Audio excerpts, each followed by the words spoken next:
Hello friends, कैसे हैं आप लोग। दोस्तों, स्वागत है आपका अपने channel learn English with YouTube पर। और आज मैं आपके लिए 10 हिंदी के ऐसे स्टेटमेंट्स लाया हूँ जो ऑलमोस्ट एवरी डे यूज़ करे जाते हैं। एवरी डे उनको इंग्लिश में कैसे कहना है वो आज हम सीखेंगे। एक क्विक नज़र डालते हैं बोर्ड पर और देखते हैं वो स्टेटमेंट्स क्या हैं। आपकी तबीयत कैसी है? दरवाजे पर कोई है? क्या तुमने खाना खा लिया? अब मैं सोने जा रहा हूँ। क्या खाना बनेगा? बच्चों को स्कूल छोड़ दो। बच्चों को स्कूल से ले आओ। बाजार से सब्जी ले आओ। आज मैं लेट आऊँगा। अच्छा, अब चलते हैं। ये सारे स्टेटमेंट्स हम एवरीडे यूज़ करते ही करते हैं। आइए क्विकली लर्न करते हैं कि इन स्टेटमेंट्स को हम इंग्लिश में कैसे बोलेंगे। आपकी तबीयत कैसी है को कहा जाएगा how is your health. How is your health? Health, तबीयत, कैसा, कैसी इज हाउ, आपकी, योर, और then you need the helping verb which is. दूसरा देखते हैं, दरवाजे पर कोई है, इसको कैसे बोलेंगे? Someone is at the door. Someone is at the door. दरवाजा, डोर, कोई के लिए यहाँ पर someone आएगा and you need the helping verb which is. क्या तुमने खाना खा लिया? Have you had food? Have you had food? क्या तुमने खाना खा लिया?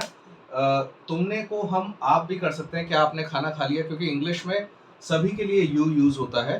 तो हैव यू हैड फूड, चाहे आप तुमने बोले चाहे आपने बोले, इट्स द सेम थिंग।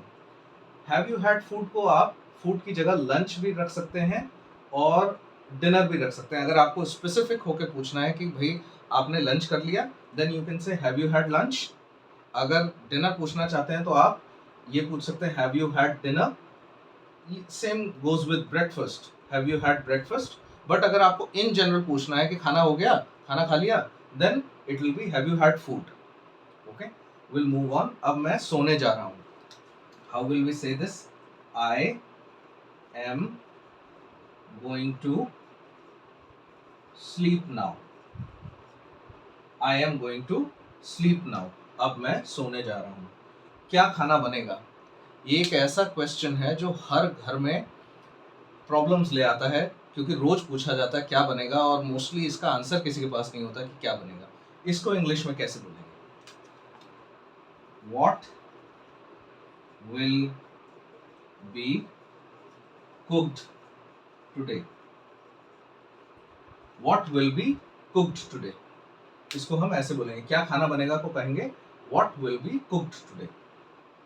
बच्चों को स्कूल छोड़ दो। Please drop the kids to the school. Please drop the kids to school. यहाँ पर प्लीज नहीं लिखा है, अदरवाइज ये होगा कृपया बच्चों को स्कूल छोड़ दो। But please in general English में लगाना चाहिए। अगर आप किसी से भी कहेंगे, आप अगर किसी फ्रेंड से कहते हैं या घर के किसी सदस्य से कहते हैं, तो कृपया लगाना अच्छा रहता है। तो please drop the kids to the school एक अच्छा लगता है। वैसे आप बिना प्लीज के भी यूज कर सकते हैं कि drop the kids to the school, ठीक है। बट प्लीज जो है एक पोलाइट वे दर्शाता है, तो इसलिए मैंने यहाँ पर प्लीज लगाया है। सेम गोज विद बच्चों को स्कूल से ले आओ। आई विल, मैं दोबारा प्लीज यूज करूंगा। Please bring the kids back from the school. Please bring the kids back from the school. Please bring the kids back from the school. बाजार से सब्जी ले आओ। Please bring vegetables from the market. Please bring vegetables from the market.